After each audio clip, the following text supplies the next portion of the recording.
Good morning dear students.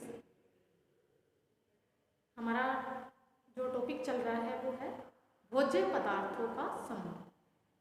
भोज्य पदार्थों के समूह के अंतर्गत हमने कल की क्लास में किया था। इसे 4 भागों में बांटा गया है। इसे सबसे पहले कार्यों के आधार पर भोज्य समूह, दूसरा पोषक तत्वों के आधार पर, नेक्स्ट था जो नश्वरता के आधार पर, और लास्ट में जो था उद्गम या प्राप्ति के आधार पर। इन भागों में इन्हें बांटा गया था। कल की क्लास में हमने कार्यों के आधार पर और पोषक तत्वों के आधार पर भोज्य समूह किए थे। आज की क्लास में हम करेंगे नश्वरता के आधार पर।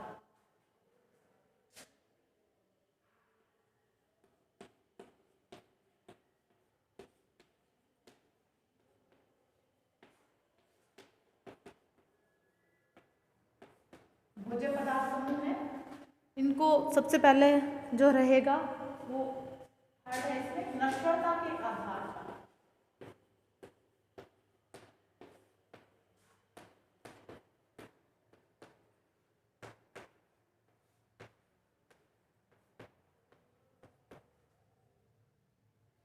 नश्वरता के आधार पर इसका अर्थ है कि भोजन कब और कैसे खराब होगा, कब और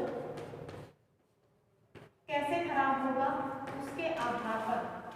नश्वरता होता है खत्म होना, नष्ट होना।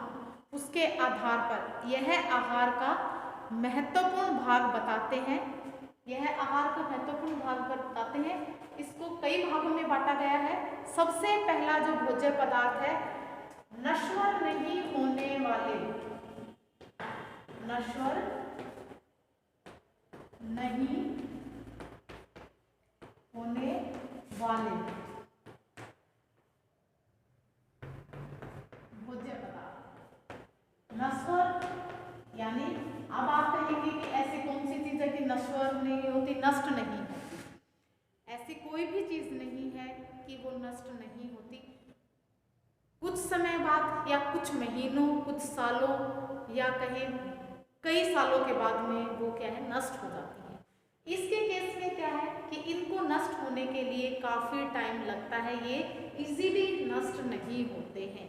ये जो भोज्य पदार्थ है ये महीनों सालों तक खराब नहीं होते हैं। महीनों सालों तक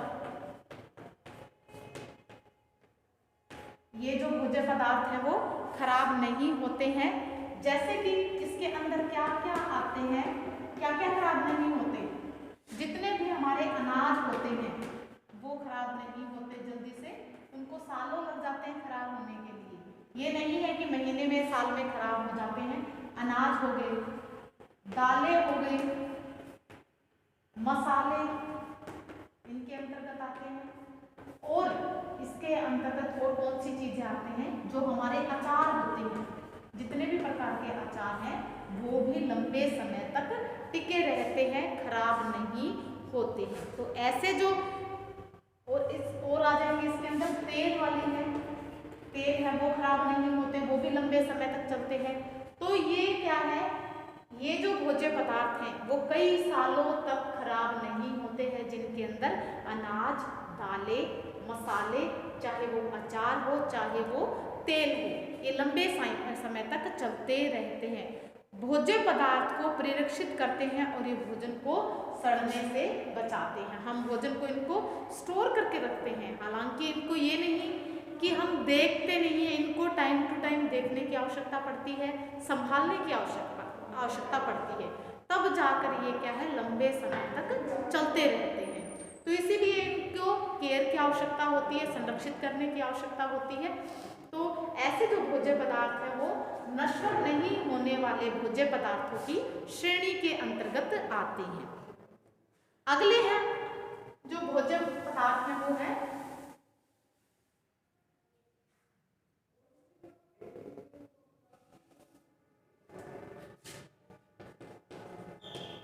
अर्धनश्वर भोज्य पदार्थ।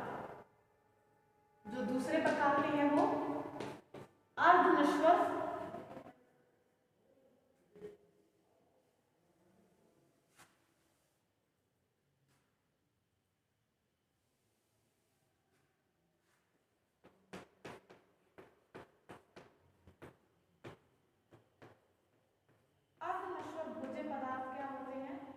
किनको कहेंगे हम अर्धनश्वर? ऐसे भोज्य पदार्थ, ऐसे भोज्य पदार्थ जो कि कुछ सप्ताह से लेकर, ऐसे भोज्य पदार्थ जो एक सप्ताह से लेकर कुछ महीनों तक, जो एक सप्ताह से लेकर कुछ महीनों तक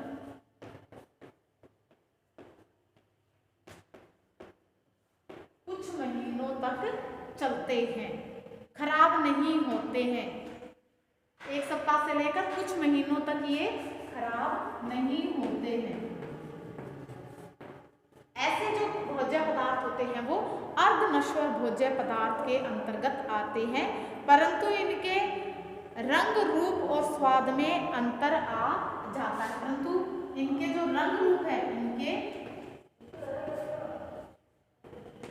रंग, रूप, स्वाद, आकार में अंतर आ जाता है। ये इनके वो हो जाते हैं, चेंज हो जाते हैं। जैसे कि नमकीन होते हैं, नमकीन, सत्तू होता है, सत्तू होता है जो भुने हुए चना होता है उसको बोलते हैं, उसका भुने हुए चने के लड्डू भी बनते हैं। आटा होता है उसको सत्तू का आटा बोलते हैं। सत्तू हो गया, बेसन हो गया, मैदा, सूजी, आटा हो गया, और इसके अंदर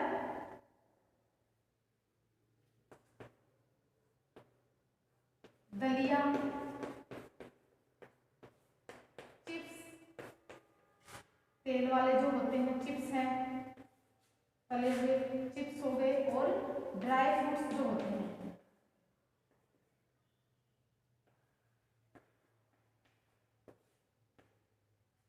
ड्राई फ्रूट जो होते हैं वो भी इनके अंतर्गत आते हैं आदि, और भी काफी सारी चीजें होती हैं।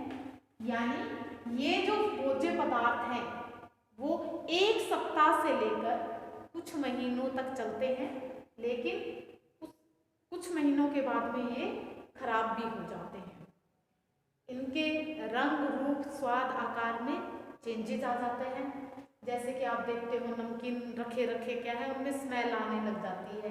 बेसन है, मैदा है, सूजी है, इनमें अगर इनको ध्यान से नहीं रखते हैं तो कीड़े चलने लग जाते हैं, सुरसुरी कीड़े चलने लग जाते हैं, फंगस जैसे कुछ इनके अंदर लग जाते हैं, जाली जाले से लग जाते हैं इनके अंदर। आटा है, चाहे दलिया है, चाहे चिप्स हैं, तले हुए चिप्स, उनके अंदर स्मेल आने लग जाती है। ड्राई फ्रूट्स भी खराब हो जाते हैं। तो ये क्या है, अर्धनश्वर भोज्य पदार्थ हैं, इनके अंदर ये आते हैं। फिर आ जाएंगे हमारे नश्वर भोज्य पदार्थ।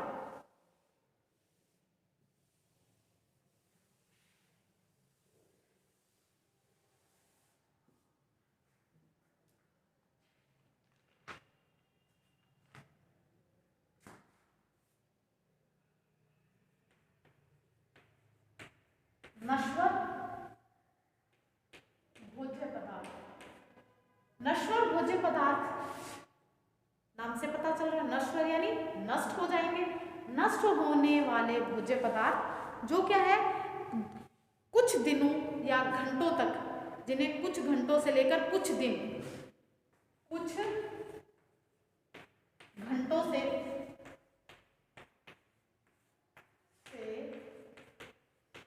लेकर कुछ दिन, अब वो कुछ दिन क्या हो सकते हैं, 2 दिन हो सकते हैं, 1 दिन हो सकता है, या 2 दिन, ज्यादा दिन नहीं होंगे, 1 या 2 दिन तक ये वस्तुएं, भोज्य पदार्थ हैं वो चल सकते हैं। कुछ घंटों से लेकर कुछ दिनों तक ये चल सकते हैं, उससे अधिक दिनों तक ये नहीं चल सकते हैं। 1 या 2 दिन ये चल सकते हैं। जैसे कि कौन कौन से होते हैं, इसके अंदर हमारी जितनी भी ग्रीन लीफी वेजिटेबल्स होती हैं, यानी हरी सब्जियां होती हैं, सब्जियों के अंतर्गत सभी सब्जियां हो जाएंगी हमारी,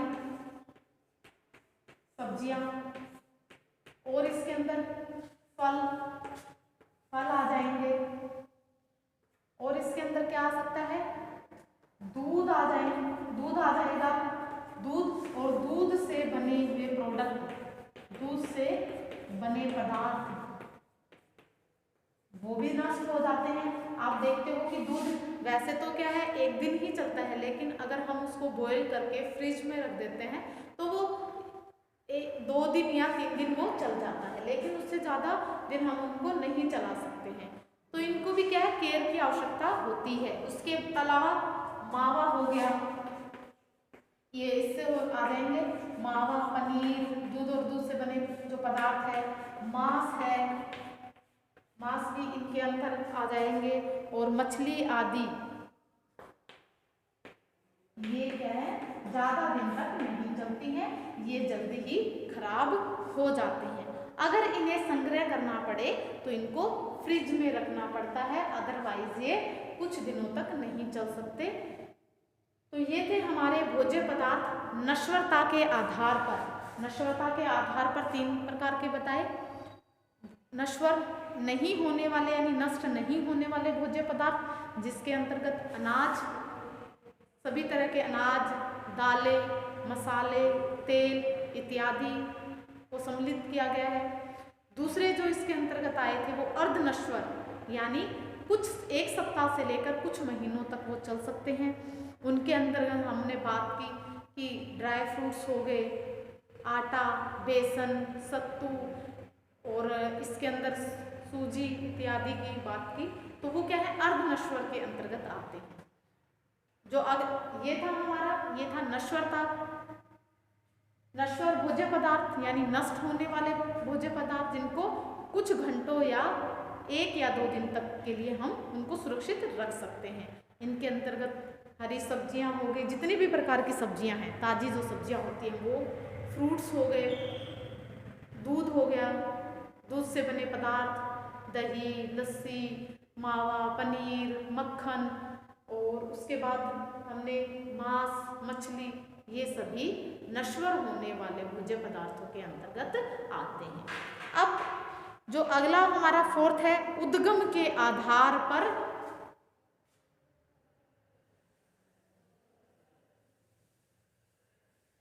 उद्गम यानी प्राप्ति के आधार पर भोज्य समूह,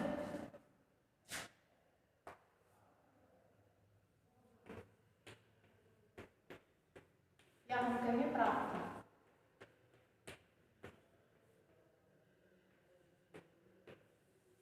उद्गम या प्राप्ति के आधार पर, यानी भोज्य पदार्थ में कहाँ से प्राप्त होते हैं उस आधार पर इनको बांटा गया है। सबसे पहले आता है जंतु जगत से।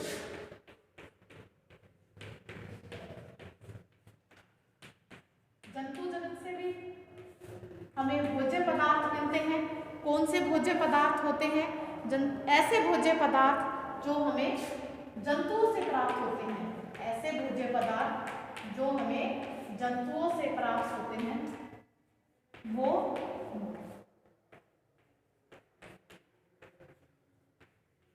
जांतव्य भोज्य पदार्थ कहलाते हैं।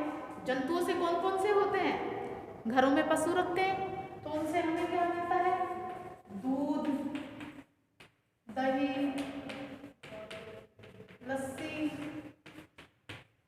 पनीर, मावा, ये हमें मिलते हैं। फिर इनके अलावा और क्या मिलते हैं? नॉन वेज में हमें मिलता है जैसे कि मांस, मछली, ये भी जंतु जगत से प्राप्त होने वाले भोज्य पदार्थ हैं।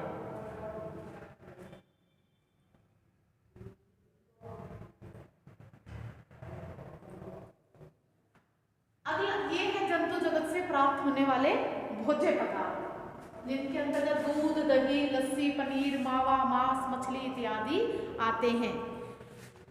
अगला है वनस्पति जगत से प्राप्त होने वाले। दूसरा जो है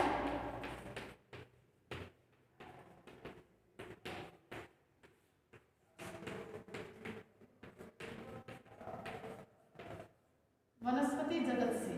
वनस्पति जगत से हमें कौन कौन सी चीजें मिलती हैं। कौन कौन से? जो हमें वनस्पति से मिलती हैं वो क्या है? वनस्पति से मिलने वाले पदार्थ, मिलने वाले भोज्य पदार्थ वनस्पति जगत के भोज्य पदार्थ कहलाते हैं। क्या क्या मिलता है हमें इनसे? फल मिलते हैं, सब्जियां मिलती हैं और सभी प्रकार के अनाज मिलते हैं और मसाले हो गए। वनस्पति जगत से मिलने वाले तेल हो गए, ये भी हमें वनस्पति जगत से मिलते हैं। तो ये क्या हो गए? हमें वनस्पति जगत से मिलने वाले भोज्य पदार्थ जो हमें वनस्पतियों से प्राप्त होते हैं, पेड़ पौधों से मिलते हैं, फल सब्जियां अनाज मसाले तेल आदि, ये हमें इन सभी से मिलते हैं। अगला इसके अंदर ये तो हो गए हमारे प्राप्त उद्गम या प्राप्ति के आधार पर। अगला है इसके अंदर रासायनिक प्रकृति के आधार पर। जो अगला है हमारा रासायनिक प्रकृति के आधार पर।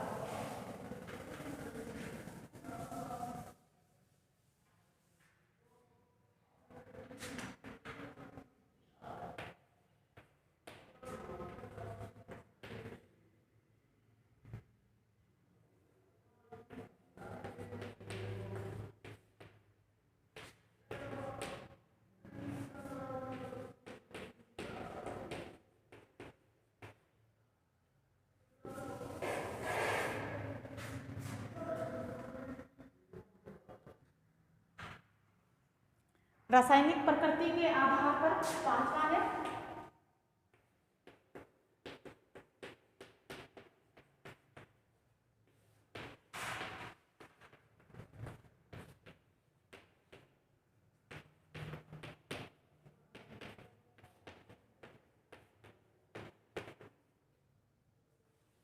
रासायनिक प्रकृति के आधार पर। रासायनिक प्रकृति के आधार पर इसे कार्बनिक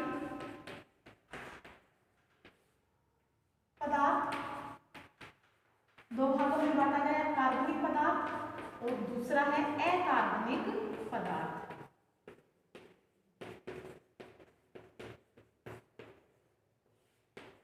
अकार्बनिक पदार्थ दो भागों में इनको बांटा गया है, कार्बनिक और अकार्बनिक पदार्थ। कार्बनिक पदार्थ कौन से होते हैं? जिन भोज्य पदार्थों को जलाने पर, जिन भोज्य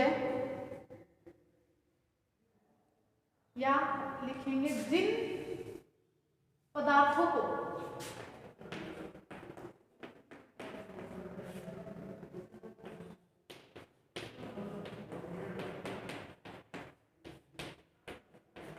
कुछ नहीं बचता, कुछ नहीं बचता, जिन पदार्थों को जलाने पर कुछ नहीं बचता, कार्बनिक पदार्थ होते हैं। ये कार्बनिक पदार्थ कहलाते हैं।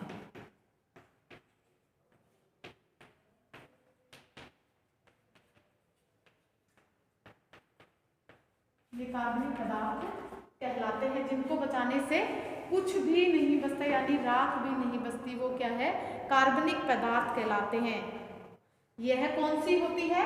रासायनिक ऊर्जा को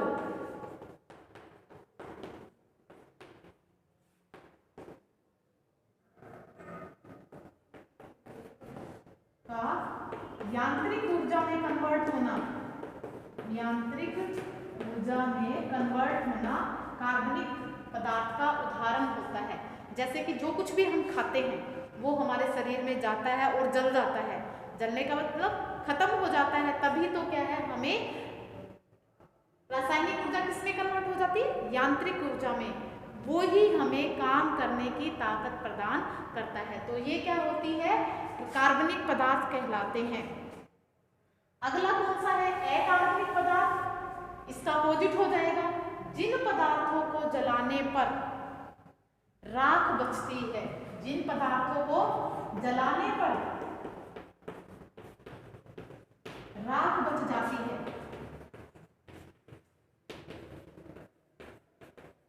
वह अकार्बनिक पदार्थ कहलाते हैं। यह शरीर का निर्माण और ये जो पदार्थ होते हैं वो शरीर का निर्माण और सुरक्षा करते हैं।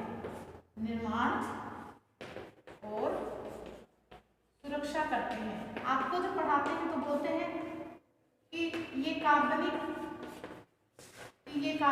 है, ये अकार्बनिक है, तो उसका मतलब यही होता है कि जो कार्बनिक पदार्थ हैं वो जलने पर राख भी शेष नहीं छोड़ते हैं, रासायनिक ऊर्जा को यांत्रिक ऊर्जा में कन्वर्ट कर देते हैं और हमारे शरीर में कार्य होते हैं। जो ये कार्बनिक पदार्थ होते हैं ये जलने पर राख बच जाती है इनमें से, वो ये क्या काम करते हैं, ये शरीर का निर्माण और सुरक्षा प्रदान करने का कार्य करते हैं। तो ये थे हमारे भोज्य पदार्थ जिनको 5 भागों में बांटा गया था। कार्यों के आधार पर, उद्गम या प्राप्ति के आधार पर, नश्वरता के आधार पर, पोषक तत्वों के आधार पर, और जो लास्ट था हमारा रासायनिक पदार्थों प्रकृति के आधार पर इनको बांटा गया था। तो ये था हमारा भोज्य पदार्थों का समूह की बात। इसके अंदर हमारा ये कंप्लीट हो गया है। अब इसके अंदर एक टॉपिक और रहता है। आधारभूत जो भोज्य समूह है वो ICMR के अनुसार